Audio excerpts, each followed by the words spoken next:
Hi hello friends, అందరికీ నమస్తే. మా దగ్గర ఉన్నటువంటి గోశాలలో ఎలుకలు పడ్డాయి. ఆవును పిలుస్తున్నా చూడండి, ఎలుకలను చూద్దాం రా అని. ఆవు కూడా వచ్చేసింది నా దగ్గరికి చూడడానికి.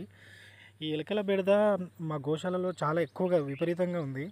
ఎందుకంటే అవి నేను తీసుకొచ్చిన దానాలన్నీ డ్యామేజ్ చేస్తున్నాయి. వాటికి రంధ్రాలు పెట్టి దానాలు మొత్తం పాడు చేస్తున్నాయి. ఏంటా అని విరుగుడు చూస్తుంటే ఇలా బోన్ ఒకటి తీసుకొచ్చి దాన్ని గోశాలలో పెట్టి బోన్ లోపల ఒక టమాటా అనేది ఎరగా పెట్టడం అయితే జరిగింది.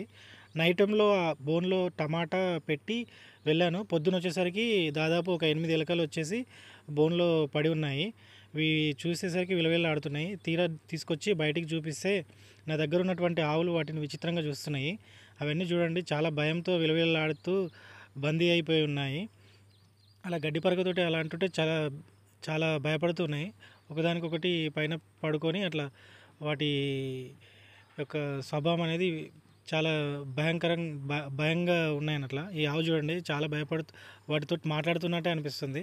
వాటిని వాసన చూస్తుంది, ఏదో ఏంటో విచిత్రంగా ఉన్నట్టు ఒకదానికొకటి చూసుకొని మాట్లాడుతున్నట్టే అనిపించింది. సో మీకు కూడా ఈ ఎలుకల బెడద ఉంటే ఇలాంటిది ఒక బోన్ తీసుకొచ్చి వాటిలో ఒక టమాటా కానీ ఇంకేదైనా తినే వస్తువులు పెడితే మనం వీటిని తీసుకెళ్ళి దూరంగా పడేయచ్చు.